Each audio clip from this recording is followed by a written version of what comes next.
புத்தகப்புத்தனுக்கு வருக. நான் முகமது ஃபிர்தோஸ். வேறு இடம் கிடைக்கல, அதான் ரூமில் இருந்தே போடுறேன். ரொம்ப நாளாக பர்சனல் விஷயமாக அலைஞ்சனால என்னால் சில பதிவுகளை போட முடியல.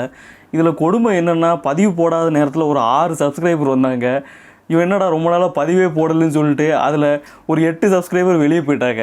வந்ததை விட கூட தான் வெளியே போகிறாங்க. இதை பார்த்தாலே பயமாட்டிருக்கு. இதுக்குன்னு ஏதாவது ஒரு பதிவை போடுமேன்னு சொல்லிட்டு இந்த வீடியோவை ஆரம்பிச்சிருக்கேன். இன்றைக்கி நம்ம ஒரு முக்கியமான படத்தை பற்றி தான் பார்க்க போகிறோம். அந்த படம் பேர் விட்னஸ்ஸு. வாங்க போகலாம்.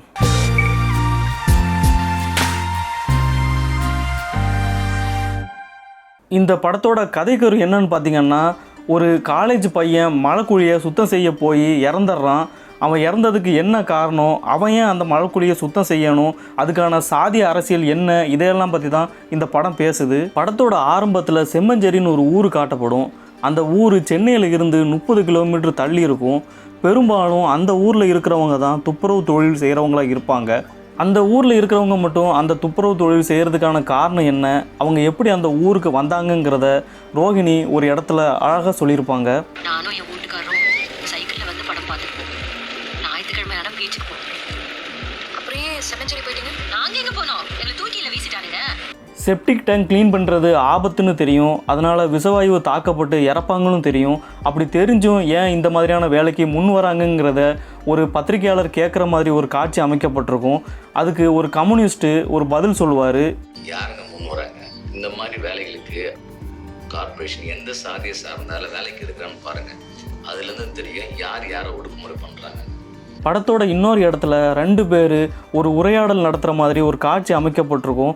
நம்மளோட இந்திய அரசாங்கத்துக்கிட்ட சரியான பொருளாதாரம் இருக்குது, தொழில்நுட்பம் இருக்குது, இருந்தும் ஏன் இந்த மாதிரியான மக்கள் மட்டும் இந்த வேலைகளை செய்ய அனுமதிக்கப்படுறாங்கங்கிற மாதிரி ஒரு பேச்சு அங்கே நடைபெறும். இது ஒழிக்கணுங்கிற கன்விக்ஷன் உறுதி கொஞ்சம் கூட இல்லை. ஏன்னா இன்னார் தான் இந்த வேலை செய்யணும்னு நினைக்கிறாங்க. அந்த காலேஜ் பையன் செப்டிக் டேங்கில் மூழ்கி இறந்ததற்கு யார் காரணம்னு கேட்கும்போது அரசாங்க அதிகாரிகள் ஒவ்வொருத்தரும் ஒவ்வொரு பதில் சொல்லுவாங்க. அதுக்கு அந்த நீதிபதி ஒரு கதை சொல்லுவார்.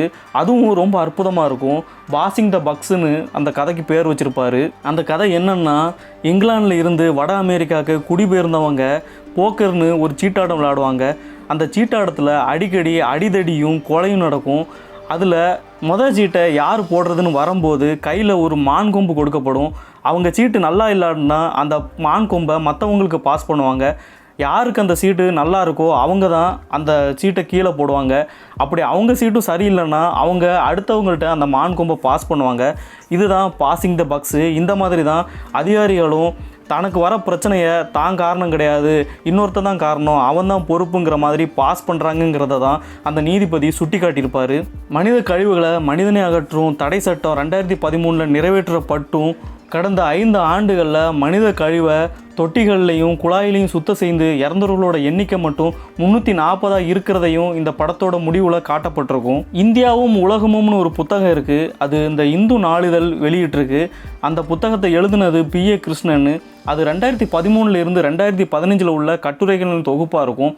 அதில் இந்த துப்புரவு தொழிலாளரை பற்றி பேசப்பட்டிருக்கும்.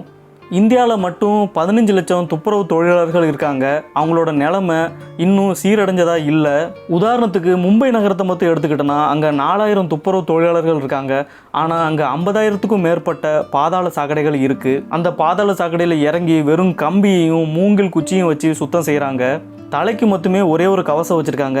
மற்றபடி வேறு எந்த கவசமுமே அவங்க போடுறது கிடையாதான். டாடா சமுதாய அறிவியல் கழகத்தோட அறிக்கை என்ன சொல்லுதுன்னா, அங்கே உள்ள துப்புரவு தொழிலாளர்கள் யாருமே 65 வயசுக்கு மேலே வாழ்கிறது கிடையாதான். இதில் 80% மேலே உள்ளவங்க வெறும் 60 வயசுலேயே இறந்துடுறாங்க.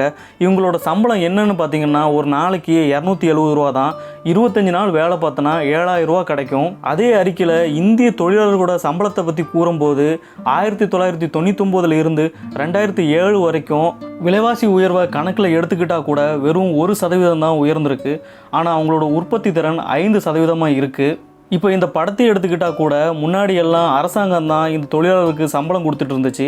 இப்போ இது எல்லாமே தனியார் மயமாக்கப்பட்டதையும் இந்த படம் பேசியிருக்கும். அப்படி தனியார் இடத்துல இதெல்லாம் ஒப்படைச்சிட்டனா அவங்க என்ன சம்பளம் கொடுப்பாங்கன்னு நமக்கு நல்லாவே தெரியும்.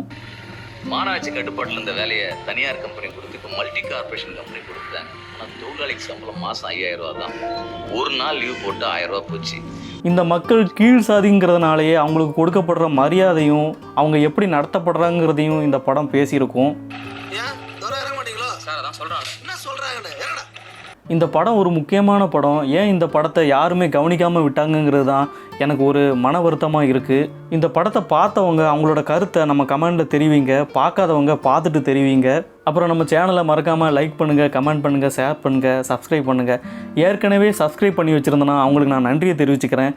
என்ன அன்சப்ஸ்கிரைப் பண்ணாமல் போனீங்களா, இத்தனை நாளாக நான் காணொலி எதுவும் போடலைன்னு சொல்லிட்டு. அப்புறம் வேற ஒரு காணொலியில் நான் சந்திக்கிறேன். நன்றி.